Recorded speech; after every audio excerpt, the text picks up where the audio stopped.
Agora, a opinião do Presidente da Comissão Nacional de Justiça e Paz sobre a encíclica do Papa Francisco, Fratelli Tutti. Boa tarde, Dr. Pedro Vaz Pato. Obrigado. Boa tarde. Obrigado por estar neste programa. Lendo esta encíclica do Papa, o tema da fraternidade, da amizade social, aqui um conceito talvez mais inovador, não é, que o Papa introduz, este da amizade social, mas o tema da fraternidade recorrente, com muitas encíclicas da doutrina social da Igreja a falar dele. O que é que o Papa Francisco traz de novo? Bom, verdadeiramente esta encíclica recolhe muitos pensamentos que o Papa, noutras ocasiões, já expôs. Portanto, podemos dizer que é esta recolha destes pensamentos. Eu salientaria um aspecto que talvez nem sempre saliente, que é o fundamento desta fraternidade. E o Papa é claro ao dizer que é esta abertura a um Pai comum que dá este fundamento mais sólido, mais estável à noção de fraternidade. O que não quer dizer que só os crentes é que possam vivê-la. Aliás, há esta abertura 360 graus, podemos dizer, a pessoas de todas as religiões, crentes, não crentes, podem viver de alguma forma esta fraternidade. Mas este acentuar do fundamento da fraternidade na fé cristã é importante, porque se acreditamos que Deus ama de uma forma infinita cada pessoa, a dignidade dessa pessoa é também infinita. Esta é uma expressão da encíclica. E depois também a ideia de que o modelo da vida comunitária está na própria vida íntima de Deus, que é um Deus uno e trino, uma unidade com três pessoas, portanto, uma unidade em que a diversidade não é aniquilada. Este é um aspecto também que é muito salientado na encíclica, porque estamos num contexto em que se coloca em oposição a identidade, as identidades nacionais, às vezes de uma forma agressiva, e o Papa é muito claro ao condenar o chamado nacionalismo de exclusão, em nome da identidade. Mas também o Papa salienta que esta abertura a outras culturas, a abertura a outras nações, é algo que enriquece cada uma delas. Uma cultura saudável, diz o Papa, uma cultura saudável é acolhedora e aberta, não é estática. Portanto, as identidades nacionais enriquecem-se com o contributo de outras e, portanto, não devem temer o convívio com outras pessoas, com outras culturas. Este é um aspecto que o Papa já várias vezes salientou, é algo que o coloca até em alguns contextos contra a corrente, porque há cada vez mais uma corrente de hostilidade em relação à imigração e em relação ao convívio com outras culturas, e às vezes até se invoca a identidade cristã das culturas para essa rejeição, o que é contraditório com o próprio fundamento do cristianismo, mas em várias ocasiões o Papa salienta este aspecto de que as culturas se não obtêm tudo de si próprias, têm também limites e podem enriquecer-se numa nova síntese com o contacto com outras culturas. Aquela ideia do poliedro, não é, que o Papa várias vezes já tem salientado, que a globalização não deve ser esférica no sentido de algo que homogeneiza e uniformiza, mas deve ser poliédrica, portanto não deve esmagar as identidades próprias de cada nação. E esse é um exercício que o Papa Francisco faz também no ambiente religioso, na própria Igreja Católica, na abertura ao diálogo com outras confissões, até pelo propósito que afirma esse propósito nesta encíclica. Sim, o diálogo, outro tema central da encíclica é o do diálogo.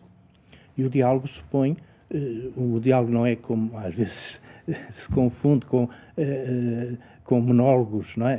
Monólogos recíprocos em que cada um quer afirmar a sua ideia, mas o diálogo supõe que partimos do princípio de que o outro tem alguma coisa para nos ensinar, não é?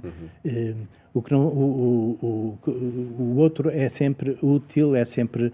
ninguém é inútil, ninguém é supérfluo também nesta perspectiva do diálogo. O que não significa o relativo. O Papa também é claro ao salientar como o diálogo não significa relativismo, porque todos e em conjunto buscamos uma verdade que nos é superior, que não somos nós que criamos. Há verdades que já existiam antes de nós e que continuarão a existir. Portanto, o diálogo facilita-nos alcançar essa verdade, mas não significa que todas as verdades estejam sujeitas a consenso ou a negociações. Também, isto é verdade em relação ao diálogo interreligioso. O diálogo e também aqui não significa, porque às vezes é verdade que a encíclica tem sido acolhida favoravelmente por muitas pessoas, mas também tem sido criticada por pessoas que também criticam o Papa em geral. Sim. E um dos aspectos é este, mas é uma leitura errada, não é? De que o Papa está a colocar todas as religiões no mesmo plano. Não, o Papa tem a sua fé cristã, reafirma, e é com base nela que, como eu disse de início, portanto é aí que encontra os fundamentos para a fraternidade. E também no diálogo interreligioso há que encontrar pontos comuns, sem esquecer que aquilo que move o Papa é a fé cristã. Que desafios podemos encontrar nesta encíclica? Enfim, acho que eles são muitos, de cada página dirige-se a um setor ou político ou económico, enfim, denunciando o que o Papa chama sonhos que tinha para a humanidade, mas que foram defraudados. E o Papa coloca a política na rota certa, a economia na rota certa, a globalização na rota certa.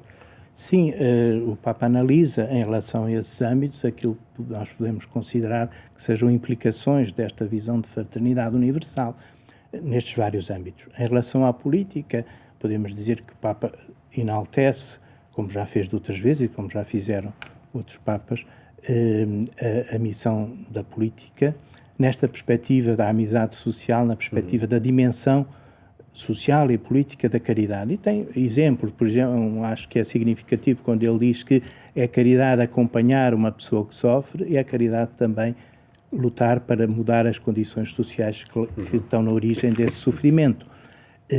Isto em relação à política também é vista na perspectiva do diálogo, como aquele diálogo visto como é salientado noutros aspectos. A questão da economia, vista à luz do princípio da doutrina social da Igreja, que é do destino universal dos bens, que é um princípio fundamental, até prioritário em relação a outros direitos, como o direito de propriedade. O direito de propriedade deve facilitar e não dificultar esse destino universal dos bens. E a questão das migrações, de que há pouco falei, deve ser visto, portanto, quer na perspectiva deste enriquecimento cultural, quer na perspectiva do destino universal dos bens. A migração pode ser uma forma de contribuir para o desenvolvimento global de toda a humanidade. Cada nação é corresponsável pelo desenvolvimento de todas. E isto também tem a ver com o destino universal dos bens. Pode ser feito através do acolhimento dos imigrantes, e diz o Papa também, que o ideal seria que cada pessoa não precisasse de emigrar para se realizar como pessoa. Portanto, o desenvolvimento deve ser também um contributo para nessa perspectiva. Mas enquanto não se verifica isso, as migrações são uma forma de o fazer. Mas em relação ao destino universal dos bens, há outros aspectos, a questão por exemplo, da especulação com bens alimentares, com o preço dos bens alimentares, a questão da vocação do empresário, vista também numa perspectiva de contribuir para este destino universal dos bens através da criação de emprego, a questão do combate à pobreza visto como uma também oportunidade de trabalho, não apenas como atribuição de subsídios que devem ser remédios provisórios. Há muitos aspectos que... De facto, o Papa foca todos os setores da sociedade. E para terminar, perguntava ao Dr. Pedro Vaz Pato, a partir da análise também que a Comissão Nacional de Justiça e Paz fez do documento, que pistas ficam para este tempo de pandemia e da procura de uma nova forma de ser e de estar em sociedade? Pois, sobre esta questão, o Papa tem falado até regularmente, sim, nas suas audiências semanais, vistas nesta perspectiva. Portanto, já que, de alguma forma, a pandemia nos faz reconstruir a sociedade, quer dizer, construí-la em novas bases, em novos alicerces, estes são linhas que nos permitem essa reconstrução, como aconteceu em outras ocasiões da história. Depois da Segunda Guerra Mundial, houve também este esforço de reconstrução em novas bases, visto que havia alicerces que caíram e que não se verificou que não eram aqueles que construíam uma sociedade justa. Portanto, isto pode ser uma ocasião para repensar esses alicerces, não para perder aquilo que é bom da globalização, por exemplo, mas que as insuficiências que ela tem a levar em relação às desigualdades, por exemplo, e que também a pandemia veio pôr em evidência de uma forma particular,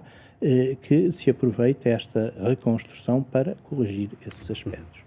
De facto, pistas que podemos encontrar nesta encíclica que se pode, enfim, reler muitas vezes, né, nestas circunstâncias. Sim. Agradeço a sua análise, Dr. Pedro Vaz Pato, a este documento do Papa, e fica esse convite também a quem nos segue para olhar este documento do Papa Fratelli Tutti. Muito obrigado por ter estado connosco.